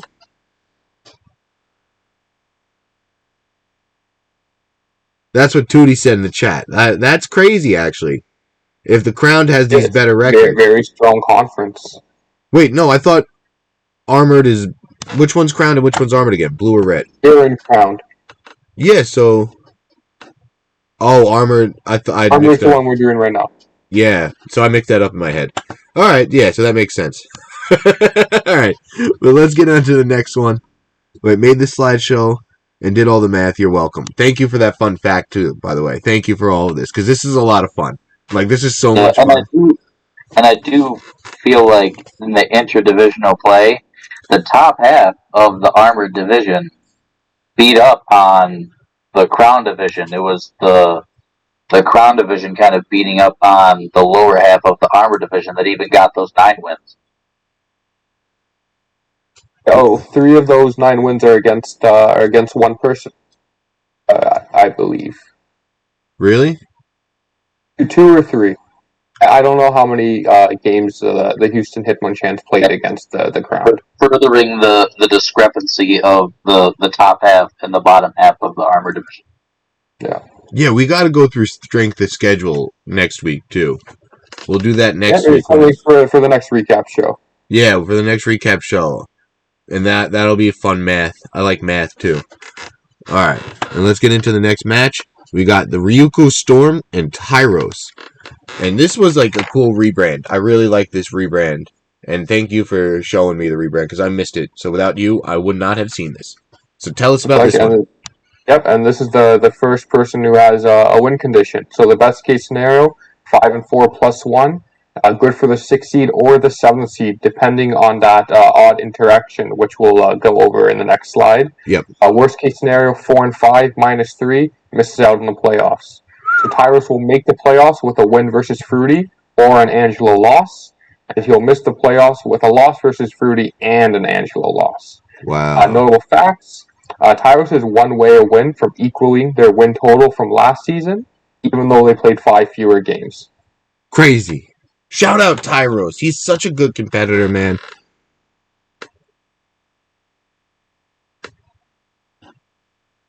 Angelo win. Tootie, why do you want an Angelo win? But wait, let's get into the odd scenario. So I just clicked on the weird scenario. So Arceus, tell us about this interaction that is so cool. Did it pop up yet? So yeah. If both myself and Fruity lose 0-2 next week, both of us, along with Tyros, will finish with a 5-4 plus 1 record. In this scenario, Fruity will hold the tiebreaker versus myself, but Tyros will hold it over Fruity. And since I didn't battle Tyros or Lunchbox, it's unclear how this scenario will play out, since Tyros likely can't leapfrog me simply by virtue of having beaten the person that beat me. So if the head-to-head is not discarded and Tyros is permitted to leapfrog myself, then Tyros will be given the 6th seed, Fruity the 7th seed, and myself gets the 8th seed. If the head-to-head is discarded and you just move on to the next tiebreaker, which is divisional record, then Fruity will get the 8th seed, and then Tyros and myself will have the exact same divisional record and goes on to the next tiebreaker, which is round 1, and here I will be given the higher seed since I have 12 rounds won to Tyros' 11. I think the head-to-head should be discarded. Because you didn't play him, right? Yeah, well, that's something for the mods to decide, but obviously I would fall in that. We played the other one of the 3 of them, but they played each other person. So there's one. I know in the scenario that I brought up earlier in the season, where myself, Yama, and Anti, we were in a rock paper scissors scenario, where Yama beat me, I beat Anti. Anti could potentially beat Yama. Then head to head would be discarded in that scenario, and we'd move on to the next tiebreaker. Wow. So I wonder if it acts the same way, even though it's not the same interaction. Mm-hmm. That's so interesting, and that's And the picture you sent of the mods was so hysterically spot on, I couldn't stop laughing when you sent that. That probably delayed the stream by a good 2 minutes just because I was laughing. Not even going to lie. But alright, let's get into the next one. And we got Angelo. Currently the 9th seed in the Armored Conference. The best case scenario is to finish in the 8th seed with a 4-5 record. Worst case scenario finishes in the 9th seed, and they make playoff if they have to win versus SAC, and they need Fruity to beat Tyros. And the notable fact here is that they own the head-to-head tiebreaker versus Proto, although this is only relevant for the difference between the 9th and the 10th place. So if Angelo wins, he still needs Tyros to lose. That sucks. So his destiny is not in his own hands. So good luck to Angelo. Oh wow. Good luck to Tyros too. Good luck to everyone. And so let's get into the recap for the Armored.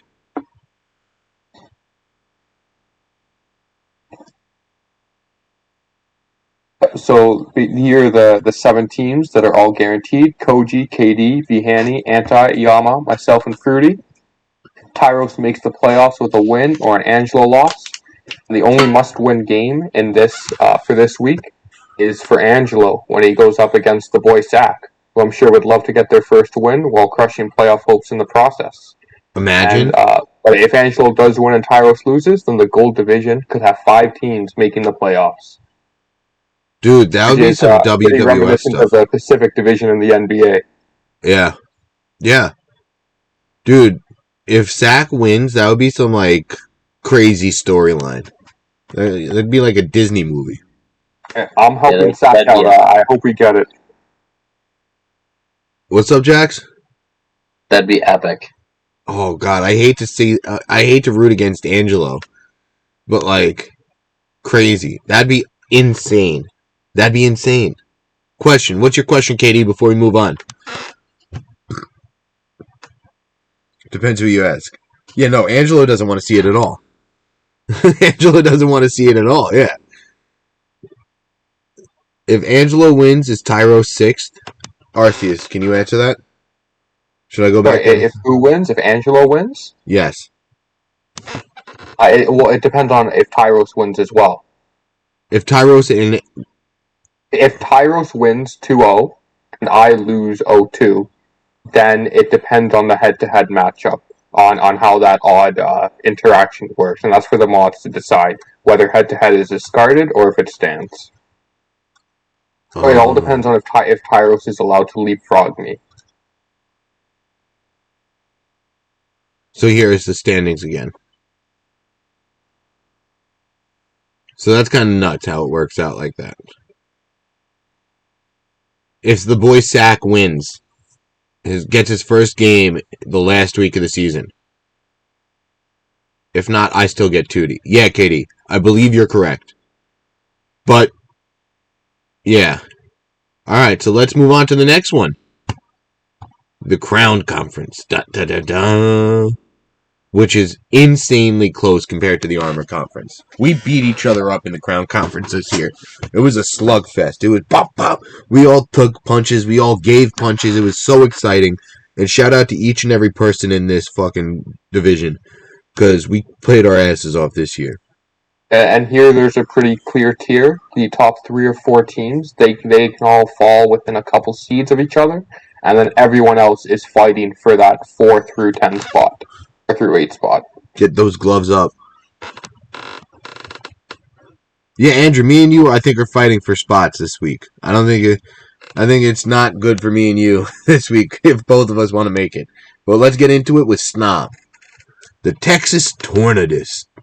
The first slide. Snom can finish off best case scenario with the best record in the division, in the conference, 6-3 plus 6. Worst case scenario drops all the way down to the 5th seed, 5-4. Notable facts: in one fewer game this season, Snom currently has the exact same number of rounds won and lost as the previous season. Wait. Say that again? In one fewer game. Despite Snom's played 8 games this season, but but they already have the exact same number of rounds won and lost as Season 3. That's such a cool fact. Holy moly. Wow. I like your math. It's crazy how the first slide goes from the first seed to the 5th seed. Yeah. Yeah. No, that's There's how cool. lots of variation in this conference. Yeah, Lots of different scenarios. Movement We're in the Koji was entire locked in. division. It's crazy. So let's move on to the next one. And we see Pops and the Rally Registeel. Pops is another one that can fight for that first seed, 6 and 3 plus 5. Worst case scenario, once again the 5th seed. Notable facts that Pops owns the head-to-head tiebreaker versus both Snom and Andrew. So that's good for him because they could both end with a 5 and 4. They could all end with a 5 and 4 record, right? Yeah. Yep, and that's how Pops would finish off in the first seed. Or if he could finish with the same differential as Snom and still get the first seed. Still get the nod. Yeah. A lot of possibilities. And the next one we got the Vegas Victini. Yep, Fox here, another one that can fight for that first seed. But the floor is a little bit lower and finish off in the 6th seed. Crazy. And the notable facts: Fox owns the head-to-head tiebreaker versus Pops and Smurf. So that's very important. So if him and Pops both finish 6 and 3, that's when he finishes first. Yeah, this is if Pops and Snom both lose, then Fox will finish first. I think this is a rock paper scissors scenario between the 3 of them. Yes, but that's what I was getting into. The interdivisional record is different enough that it'll be able to separate them. Amazing. This is much more difficult than the other conference so far already. Very more intricate. That was what I was going to say, which doesn't make... I'm one of the few people in the league that's happy 17 forfeited because it made the math a lot easier. And let's get into Jade and the Ken Bata Charmanders. Jade, again, fighting for that first seed if everything goes well for them. Worst case scenario, that floor keeps getting lower, down to the 7th seed potentially. Notable fact is the first person in the history of the Pokemon Draft League to have Quillfish on their team. Shout out to Jade for that. Doesn't it get intimidating? Never brought it, though. Never brought it. No, they're saving that tech for playoffs. Imagine he leads it first game of the playoffs. You gotta do it for the culture. Thank you for the culture. For the culture, Jade. All right. Next, we got Big Smurf and the Big 3. Or is it Little Bum Trash Garbage? Shout out Smurf. The Smurf, if I know my slides, they're the last person that can compete for that first seed. Yep. With a 5 and 4 record if everything goes their way. Crazy. Worst case scenario, bottom of the playoffs, but still in it. So notable facts: watching their match versus Fox was akin to an acid trip. I gotta watch that again. It might be deleted. I hope it's not. I hope someone has a recording somewhere. But that's my contention for match of the season. And yeah, Bhanny, I think, is going to do a recap show soon. I requested a drug test after that match. Amazing. Amazing. Oh my god. I love the fact that he can either go from first in the division all the way down to last. And when 17 forfeited, the difference was first and 12th. That's insane. So if 17 didn't forfeit, he could have been the last place team. The possibility. If 17 beats Smurf, and then if Smurf lost their last game, they'd be 12th in the conference. Crazy. That's absurd. You love to see it. And so the top 4 guys we just talked about would all have to lose and be 5 and 4, and then Smurf would win that tiebreaker.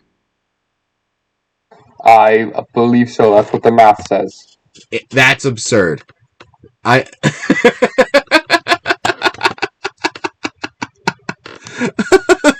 can't imagine that. All right, let's get into the next one, which is the Atlanta Arcanine and Andrew. And he has a lot of possibilities now. This is where you start to see longer text on all the slides. Yeah, I will say, though, Andrew's chances to make the playoffs are still fairly good. Yes. That being said, best case scenario 3rd seed, worst case scenario 9th seed. So Andrew will make the playoffs if they just win versus Fox. They could lose versus Fox, but as long as they take a round, they're still in. And if they get swept by Fox, then they either need Weeese to lose one round. They need 1 round loss from Weeese and a mat loss. And they missed the playoffs with an 0-2 loss for Fox and a 2-0 win for Weeese and a mat win. So a lot of things has to go against Andrew to miss the playoffs here. Wow. And the notable fact, they owned the head-to-head tiebreaker versus 17, Matt, Pato, and Weeese. And I forgot to take out the 17 part of that slide, but the rest is still true. So we see Matt versus Jade and Weeese versus Pops. So hard matches for both Matt and Weeese here. So if they 2-0, I think that's very unlikely both of them. And I know I have the tiebreaker with Andrew, right? If we both end, I can't end 5-4. Yep. Oh, wow. So that's how he would be eliminated. No, because I beat him head-to-head in that reverse coal sweep. I think if I included it on the slide, there's a scenario where you leapfrog Andrew in the playoffs, but it might not be relevant. Okay, because it's not on here. But all right, let's get into Matt next in the Pittsburgh Steelix. Crazy. This one's crazy too. Matt can, best case scenario, 5-4 with a neutral differential, finishes in the 4th seed. Worst case scenario, 9th seed. And they'll make the playoffs if they just beat Jade, or if they lose versus Jade, they just need a loss from Weeese. Wow. And they'll miss the playoffs with a loss versus Jade and a win from Smurf and Weeese. So a couple things going their way. Matt, just win versus Jade, you're in. And even if you don't win, you can rest your laurels a little bit that you've done enough to get in. Notable facts, Matt's the only person not to have any notable facts.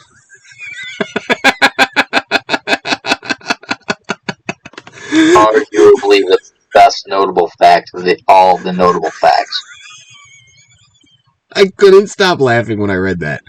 I was like, dude, and the anti one too had me laughing. But let's get into the next one, which is a Dahog Heroes and Pato. And he has another wild best case scenario. Yeah, best case scenario for Pato, 4-5, but that's good enough for the 5th seed if everything goes their way. But the worst case scenario, 10th seed. And they make the playoffs very simply, just beat Tom. And they miss the playoffs very simply, lose versus Tom. And notable facts, I lied. Pato doesn't have one either.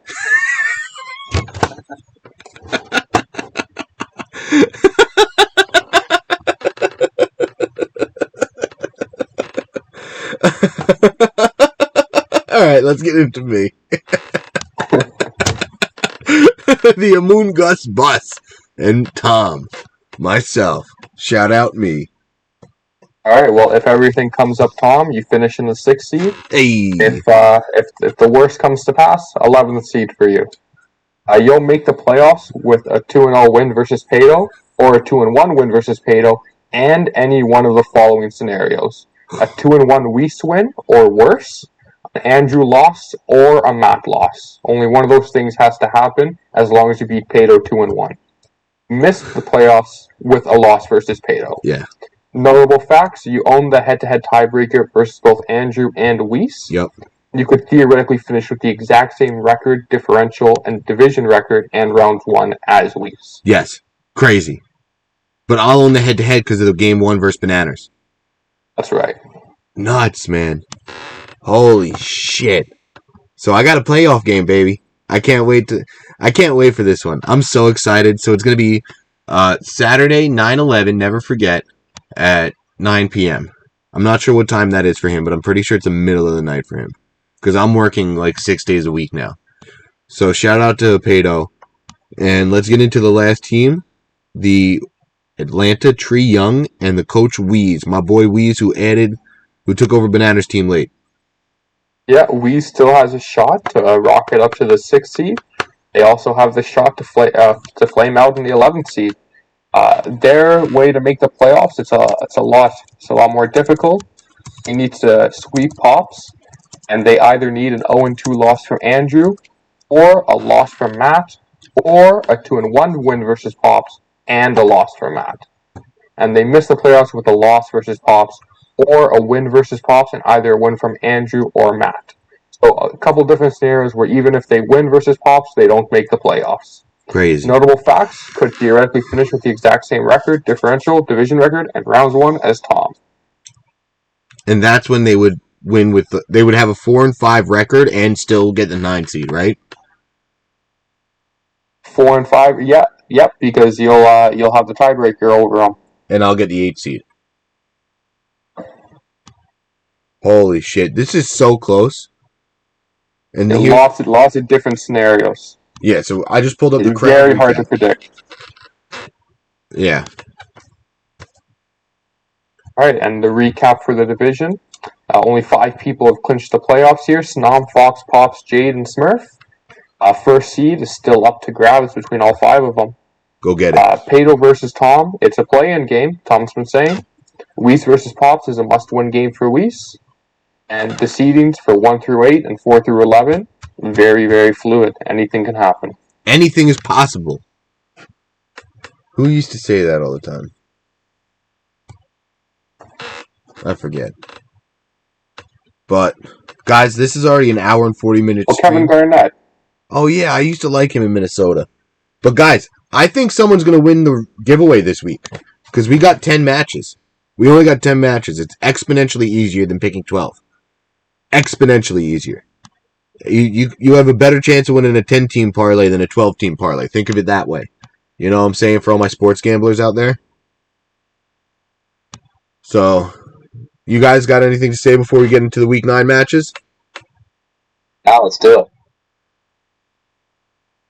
Let's fucking go. Alright, first match, I got Arceus in this one. I'm picking you versus Bhanny. And Arceus, do you want to do the picks with us right now? Yeah, I got them written out. Perfect, alright. So I didn't want to put you on the spot. If you didn't want to, it was all good. So I'll go to you next. Who do you have in this one? I got myself. I feel like I have the entire CPDL on my side, aside from Bhanny and Koji. I got everyone. Yep. Everyone wants to help. Everyone wants to see me succeed, and that's because Yama and Anti want the first seed. But that's okay. They're still on my side. Yeah, I do like my matchup. I think I have a matchup advantage. I have a couple creative things I can do. I have a couple standard things I can do. I think it's going to be hard for Bhanny to counter my team. Dude, I think it is too. I completely agree with that take. And Jax, who do you got in this one? I am gonna pick Arceus here as well. I think ever since he got Blacephalon, he has been able to do a lot of different things. And I just think that he just has begun to scratch the surface of interesting things that he is able to do. Now that he has that Pokemon, it almost pivots his whole team. It's really weird. So, yeah, I'm on the Arceus train again this week. And shout out Bhanny for being amazing. But yeah, I think Arceus has a matchup advantage, man. Yeah, Bhanny is a serious dragon. So, such a funny little joke. But alright, let's move into the next one, which is Angelo versus the BoySakk. And Jax, who you got in this one? Oh, I see why I put that down there now. As much as I would love to pick Sack to get his first win in this, I'm going to go with Angelo. I think Angelo knows what's at stake, knows the fact that it's his ability to try to scratch some money out. I mean, if you make the playoffs, even if you're the 8th seed, you can do some work. You still have you bide yourself that time to be able to get in there and make some money back in this league. So I think he knows what he has to do, and I think he's going to come out fully prepared to be able to get the win. You just want a ticket to the show. And Arceus, who you got in this one? I got Sack. I'm helping Sack prep. We want to get our first win. I reached out to him before my match versus Fox, kind of as insurance, just in case I lost, making sure Angelo doesn't get in. I'm committed to the cause. We're gonna bring some crazy shit. And we're gonna have fun. All right, so I already wrote my picks down, and I picked Sack before hearing the crazy shit. And oh wait, I gotta show this out of the notebook.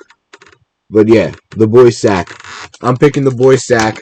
I can't wait to see this crazy shit. Good luck, and let's have some fun. And let's get into the next one, which is Yama versus Anti. And Arceus, I'm going to go to you first for this one. This is a 50-50 matchup. It really is. It's hard to differentiate between these two.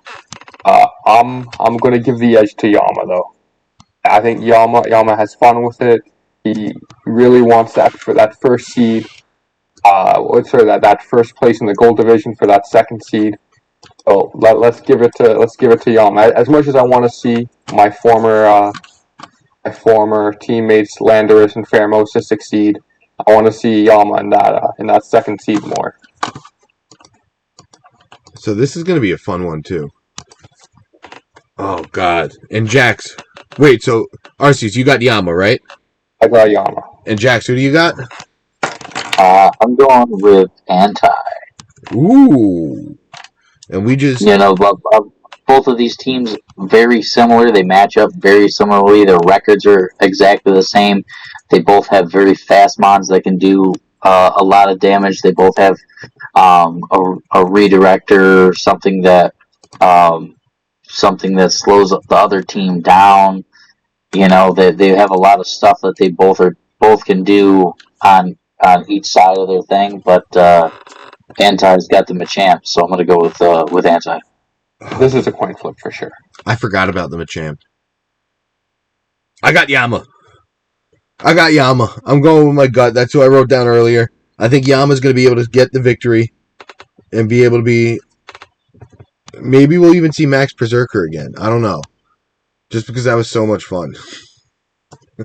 We could have two big cats in this matchup. Berserker and Persian. Maxim. Imagine Max Persian for the culture. Oh my God, that's so much fun to say. For the culture. I just got a text. I got to make someone... what's it called? I got my fantasy football draft tomorrow night for my friends and family league. So what's it called? I got to make someone like a moderator or whatever it's called, so that he could edit stuff. I don't know how to do that though. So I'll check that out later.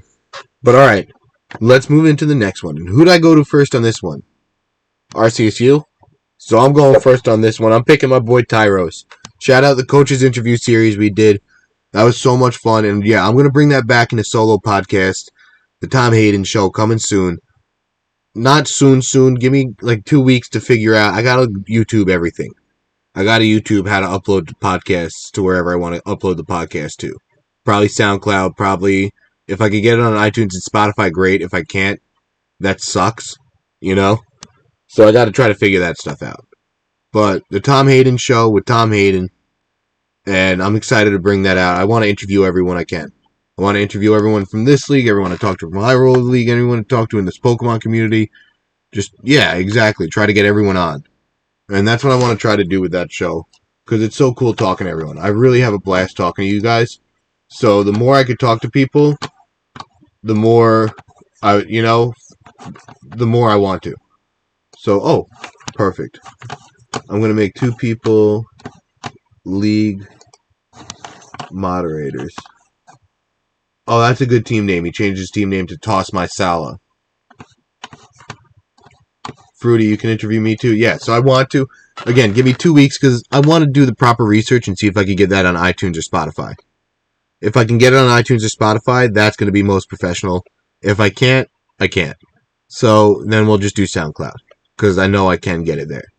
But stay tuned for that. That's going to be a lot of fun. And yeah, I got Tyros in this one. And sorry, Tootie. But, alright, so Jax, who you got in this one?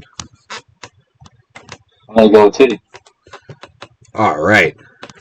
Picked him all year. I'm not going to stop now. Or all season. That makes a lot of sense. I think as a fun fact, I don't think I picked against 2D once all season. For real? Yeah, no, I said I thought he could go undefeated the first week, and I picked him every week. I love that. I absolutely love that. And Arceus. Who do you got? No, Arceus, who do you got for this one? I'm in the same boat as Jax. I'm not sure if I picked against Fruity. I love their team. I think they're a great battler. They're a new coach that's really impressed. That being said, they have the tiebreaker against me. I need Tyros to win, so I'm picking Tyros.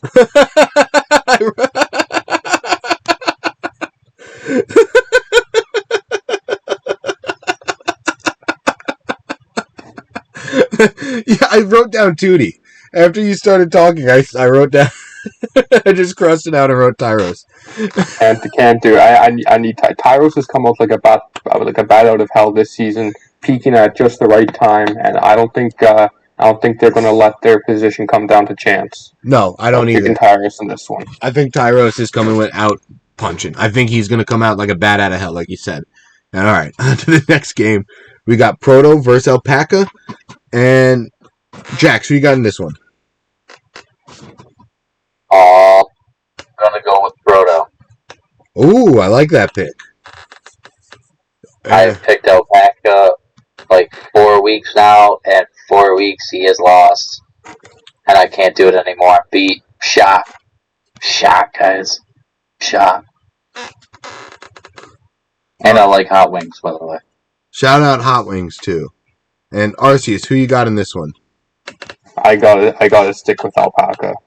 I can't pick against them. I think this is the game where they can kind of get out of that rigid structure that they've been playing and have a little bit of fun with this team. And who knows? Maybe try and see if they can finish in the top 16. Because who knows how the playoffs are shaking up next year? See if they can make that cut. For real. Well, like, you absolutely love to see that, yeah. So, all right, and on to our next game. We have Koji, who beat KD and was able to secure the top seed. KD forfeited, and the KD Xerneas, or the feared Xerneas, are locked in at the 3 seed. And I decided to do this format for this slide because I was like, all right, I don't need the rosters. I'll just do those, I'll make the exact slide for next week's recap, too. And yeah, be on the lookout for strength of schedule slides. Oh yeah, what's up? So we're gonna go down in history as the infamous forfeit. Yeah, the forfeit heard around the world. But let's go on to the next one, which is Andrew versus Fox. Real quick, Koji forfeited to help Bhanny help KD. Sorry, Koji gets to help Bhanny help KD forfeited to help me out. So it's they're still battling, just with proxies. Okay.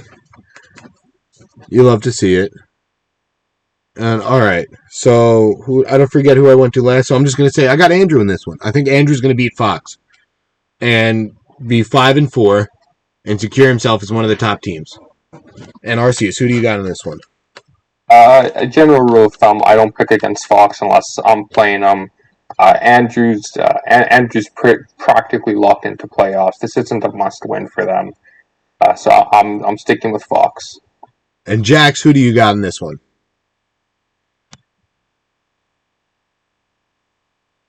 I am going to go with Andrew in this one. I think if he brings the right Pokemon that are on his team, he can have an advantage over Fox if he does a couple of things that I think he should do or make a point to do.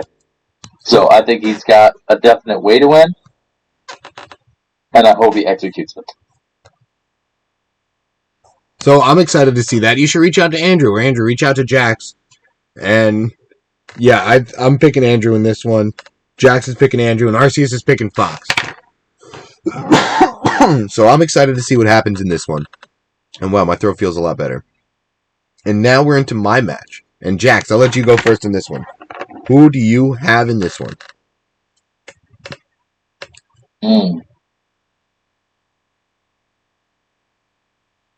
It's a toughie.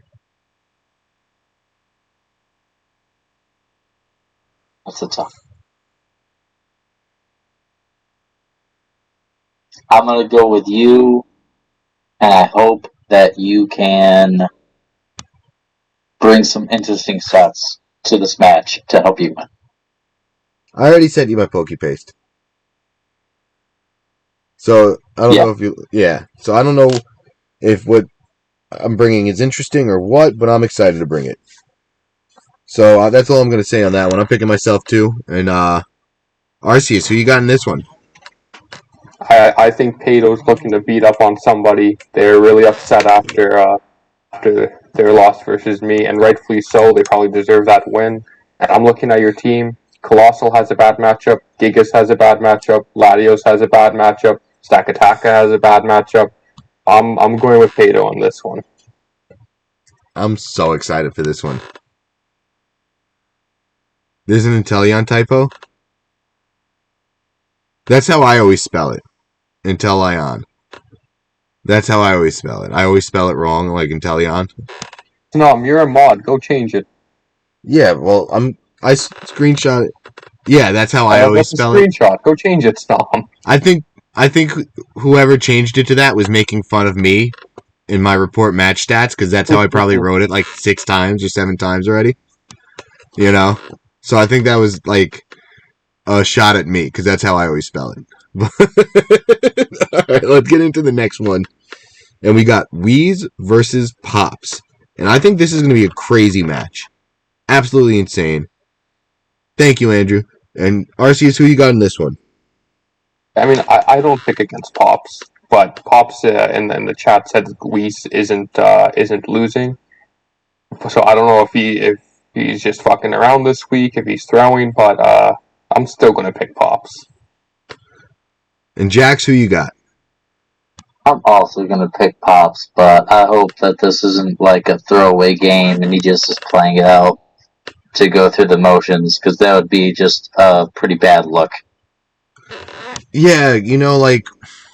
I think Pops has to let out some steam before playoffs. And we saw him quit this game, too, against Yama this week. So I hope Pops plays it out, especially because it will help my playoff chances if he plays it out. But I think Weeese is going to win and keep me honest and make me have to win 2-0 to get into the playoffs.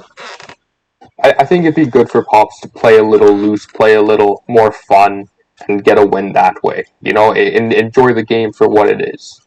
I love this game. I fucking love this game.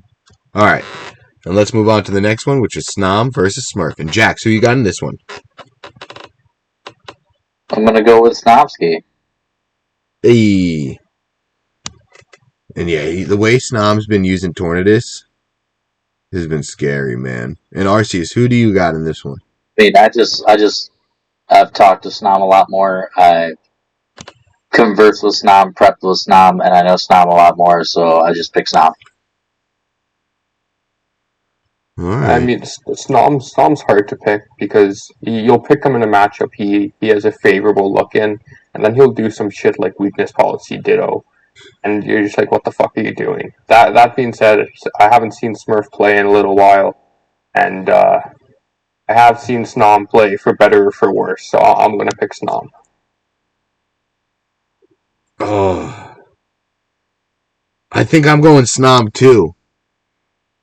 I think Snom's been on a tear this season, just like last season. And imagine weakness policy ditto. I'm dead. I think he did that last season. Oh my God. In a match that I really needed him to win. Yeah, I think it was against me. I think you're right. Yeah, but he copied my Drampa, and my Drampa went first. So it just annihilated it. Like that's why you can't pick Snom. But we all picked Snom. But that's also the reason you pick Snom. Yeah, because he does see those really stupid shit that you can't possibly see coming. Such a mind melt. Jax, you bitch. That's what he just said in the chat. I'm dead. You're the one that brought a stupid ass ditto. Like, don't come at me, bro. We're all picking Snom, but reluctantly.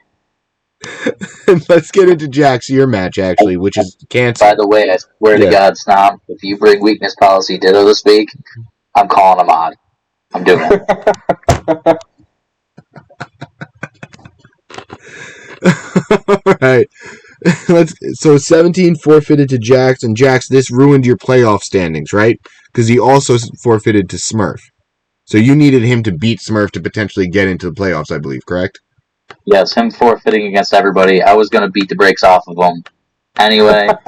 But No, but yeah, Yeah. I don't know what would have happened, but yeah, him forfeiting all of the matches that he did ended up basically disqualifying me from the playoffs, which I'm okay with. Yeah, it happens.